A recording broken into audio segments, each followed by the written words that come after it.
Good morning, everybody, and here we are again.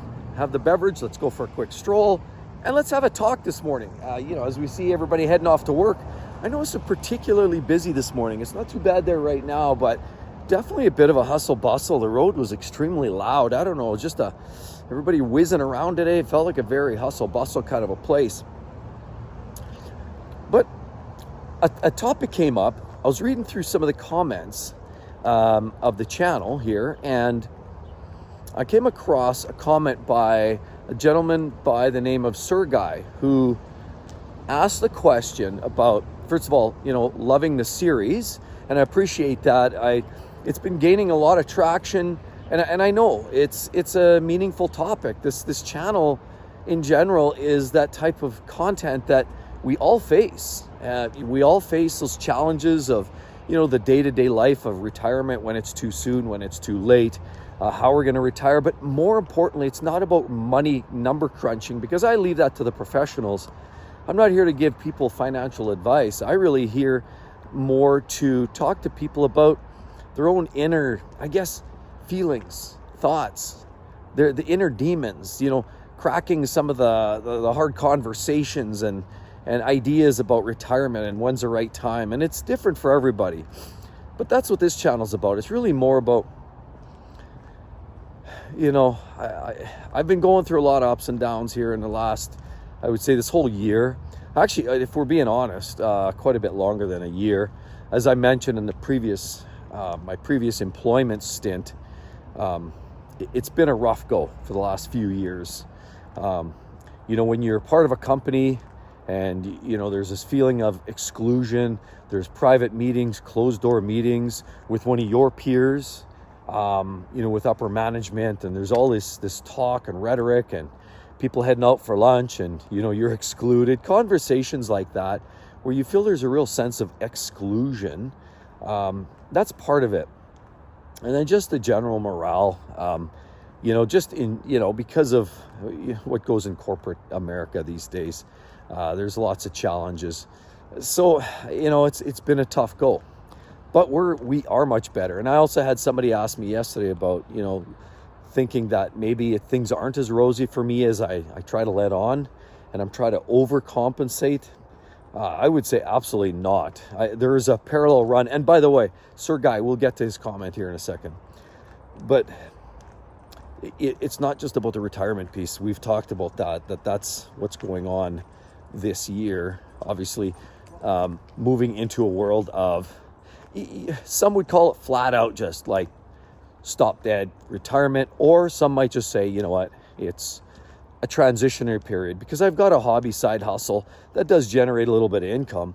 But realistically, that's really a transition phase to get me more through into the retirement aspect. And so, we're drawing from ideally some pensions and investments. But anyway, it's been a challenging time. Again, I've been dealing with estate planning, estate issues with obviously my parents passing away, dealing with home issues, the sale of that, and dealing with other, all of the things that go with, funeral arrangements. I don't want to get morbid. It is what it is. We all have our crosses to bear. But it's just that you see some of those things and those emotions come out. It's because of a variety of things. It's the mixed emotions, with the personal side with that, of course, with work and the transition phase. So it's just the way it is. And again, we all have our crosses to bear, and life is full of those unexpected surprises. But that's where I pull up my socks, and I'm all about onward and upward. That's always been my that's always been my attitude about it. Onward and upward. There's always a better opportunity. There's always going to be light at the end of the tunnel. So cliche, so cheesy, I know. But that's just the way I've kind of led my life. I've hacked and slashed my way through, some less than, great situations. And I just like to pop out on the other end, and just kind of pushes me to make me a little better and stronger, if you will. Anyway, I'm gassing on, so forgive me about that. Anyway, how are you guys doing? Everybody doing well there today? I hope you're all enjoying your day, whether you're retired and you're sort of just taking a little break to watch the video here, or whether, in fact, you're considering retirement and you kind of want to get a better sense and, check the proverbial boxes, so to speak, make sure that you're thinking about all the facts. Again, from an emotional perspective, because dollars and cents are generally dealt with, by the professionals, and everybody's scenario is a bit different. So I guess what I'm saying is, Sir Guy had asked a question. First of all, commenting, great series, great videos. And then how are you able, more or less, don't take this verbatim, but basically the question reads something like, if I'm retired and say your spouse is not retired, how do you manage to keep the peace? How does a person keep the peace? How does a person manage to get through the day-to-day when, you're retired, whatever it is, or semi-retired, or maybe you got those hobbies, but there's this perception that your spouse is heading out the door in the morning at 6:30, 7 a.m., whatever, heading off to work, all dressed up in work clothing, and you're still in your pajamas, and there's a sense or a perception. It doesn't matter what you're doing during the day, because you can be extremely productive, which, for example, I know I am. With the side hustle, I'm working at it pretty well. I'm very engaged and very dialed in, and it keeps me extremely busy, not to mention dealing with estate stuff. And of course, naturally, errands, banking, groceries, you name it. There's always things to do. So here's the way I see this about how do you keep the peace. It is challenging. And it's, if I can say, it goes actually a lot deeper than just a perception of being busy, or a perception of being lazy, or all of these things. I feel like there's a bit of an underlying theme that sort of has to tie in there. And I know this is a touchy subject. I think there's a piece of respect for your spouse, your peer, whatever, or your partner that has to be there, because there's a lot of challenging times in this whole environment. So if you're, like I said, you're sitting at home, you're getting up, and they're off to work, they're believing already that you're not doing anything, and this goes on and on. So there's this feeling or perception that you're being very unproductive. Now, if you're retired, you don't necessarily need to be extremely productive. Although I know a lot of you out there have kind of commented, you'd be bored to tears. I know I would be bored to tears. I love being busy. I love when the sun's shining to jump out of bed and get going and leap and just right into the next project. So I love being productive. That's just who I am. But I think what I saw with my parents, so my dad retired, not early. He retired at, I think initially he retired twice. I think it was the first time he retired around 65. My mom was still working. They were having a tough time, making ends meet. They didn't have a lot of money. They never did. They both grew up in a farming environment, moved to the big city, got their career rolling, but they weren't professional necessarily. My dad was a tradesman, carpenter. My mom was a nurse. And so they didn't, they got by. We never did without. But, they had to work long and hard careers, and, that coupled with, not educated properly necessarily in the art of some of the investments and that, it kind of left them having to work a lot longer in their life. And so because of that, my dad retired not early, again, around 65. My mom was still working, and this was okay for a short while. But then my dad was golfing, he got into that, but then there was more days where he started sitting at home, and it started driving my mother bananas.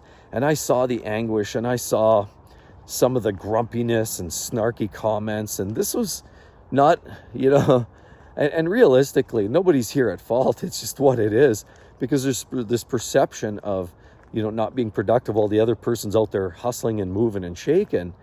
And then the other person just, again, the perception is that they're not being productive. And so that was hard on my parents. And then eventually my dad went back to work. I don't know if that had something to do with it. And then he worked again for a while, and then he retired. And then, of course, I told you the story before, he got chronically ill after that. And then so did my mom after, and she retired. And so it all sort of came together in the end. But, yeah, there is a little animosity in the household, and that's a hard one to overcome. And I think every couple is going to be a bit different. How I am trying to mitigate it, and I'm not saying it's perfect. The last thing you want to do is do anything that feels like it's rubbing it in the nose, if you will. Oh yeah, I'm just going to lay around and suntan today, or I'm going to, do all this golfing and do all these great things. Well, yeah, I mean, if it sounds like you're having a lot of fun, well, they're not. You may not be intentionally rubbing it in their face, but that's the feeling that they're getting. And so my approach is, I'm very, very busy with the side hustle. So I always kind of, not to, hey, I'm doing this or that. I always sort of subtly kind of keep the comments in there, things have been crazy. Yeah, it's been a busy day. I just got caught up on this. I mean, a lot of it's perception. You're busy anyway. I'm productive, and nobody's fibbing. You don't want to fib. I mean, let's be perfectly honest here. If you're not doing anything, I mean, the old Married with Children, and the wife would sit at home and not do anything all day, and not to go back and say traditionalist, but that's just the show. And the husband would come home, Al Bundy, and then all of a sudden the door opens, she picks up the vacuum and starts working and claims she's been working all day. So, I mean, that's kind of, you don't want to have that situation. Honestly, what I'm saying is, until your spouse retires. So in my case, like I said, my wife's still working. I'm hustling on my side hustle business, which again, I'm very busy with it. It is what it is. And I'm trying to fit that in with the with the selling the home and the funeral stuff and all of those things, plus the regular things, dealing with my son and getting him around. Actually, I'm busier, to be honest, than I ever was with work. And so I believe, here's my take. I mean, you can sample this how you like, but my take is,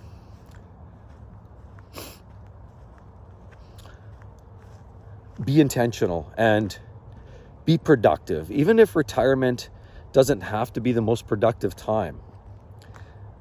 It doesn't. And what I would say is, once you're both retired, absolutely idle down, throttle down, relax. As long as the savings are there and all of that. Maybe you both want to get a part-time job at the coffee shop together. I don't know, like those are options. That's fun too. Or maybe just retire and sit on the beach. There's all kinds of options once you're both retired. But until that time, that transitionary phase, this is a really good question, because how do you dance on those eggshells? Because it can be. The thing you want to do is avoid confrontation about, and this feeling of rubbing it in. So you want to be somewhat productive. Remember, this is a transitionary phase. Hopefully, in most cases, you might retire and then maybe 5 years later, your wife retires. This is a situation where you actually have maybe a little bit of time to continue being productive. And you know what? This isn't a bad thing. So being semi-retired, I don't know what's going on here. We're on a bike path here, and I got a truck driving down here. And I'll show you here in a sec as he drives by. This is really odd. But that's actually an opportunity. I see that time right there to be as an opportunity to possibly do things on your terms. So it doesn't mean you go back to work. No. The point is, we want to retire early and enjoy that time. But what I found is that transitionary phase, transitory, I don't know. Yeah, I'd like to hear, I don't know. Anyway, that's a mess. The idea behind that is, why not take up something, digital media, social media, digital sales. Maybe do something. You can work at home a little bit, maybe make a side buck or here or there, maybe make some wood products that you can sell at the local fair. I don't know, something that is in line with more passion, maybe expanding on your talent pool or your abilities, and then convert even better. Like some of it's just learning these skills, these trades, these funsies, and staying busy and active with that. But what I found is, if you can even generate a little bit of revenue during that time in that transition phase, then it feels like you're doing your part, and I think that's the challenge. Is a lot of times the other spouse doesn't feel like you're pitching in, or you're carrying the weight, or you're doing your piece. you want to feel like you're part of the team yet. Because, I mean, when you marry, it's for better, for worse, it's together, richer for poor. And if health is a situation or a problem, well, there's not much you can do about that. But if you have the ability, you know what? Hey, do a little side hustle. I love it. It's great. I mean, go online, figure out some of those little things that you can do, maybe to generate a little bit of revenue, or do something, maybe taking on a major home renovation. That's an awesome time, you know, while your spouse is still working and there's an opportunity to, you know, enhance the home, make things a little better. Do it while they're working. I mean, that's a great chance to sort of fix things up, and they come home, they see a room painted or something. I mean, there's a sense of productivity that is indisputable, and I think that goes a long way. So I know I've been kind of gassing on here, but I guess what I'm trying to say is, look like you're pitching in. Perception, contribute to the operation. Remember, ideally you're retiring at the same time, but if that doesn't happen, because that's quite common that people don't retire at the same time, then find something that is somewhat productive during that transition phase. Now, I'm not saying once you're both retired, you keep on hustling. Sure, if you want, if you like your side hustle, keep going. That's what I'm doing. I love it. You know, I'm able to sustain a little bit, but same token, it all started out as a hobby, a passion, pet project for me, and it just transitioned into this. And that's why I literally feel like I'm living my best life. I really, really do believe that, because I managed to monetize a hobby, a passion, which I never intended to do that in the first place. I just started playing around, and, you know, years later, it turned into something. So whatever it is, you know, you do you, but just feel like during that time where you're waiting for your spouse to actually retire, make it feel, well, they can feel like, or they can feel ideally that you're being productive. Oh, this is getting noisy. This is right here. Oh, yeah. More grass cutting. Seems like they're grass cutting here every day, but sure smells nice though. Oh, you know, that mixed smell of a little bit of raw gas and oil and burning oil on a hot exhaust manifold. Mix that with a little bit of fresh grass. It absolutely is beautiful. Anyway, long story short, if you have that situation, if you're with a spouse and they're not retired but you are, the best thing to do is give a feeling to both you and them that you're being somewhat productive, that you're pitching in, you're being part of the team. That's the best thing I can say is, and don't rub it in. Never, ever, ever. Always ask how their day's going. Always call them during the day. Always make it seem like you care, because we do care. Anyway, definitely drop a line. What's your tricks if you're in the same boat? Love to hear it. Hope to see each and every one of you real soon. Bye-bye.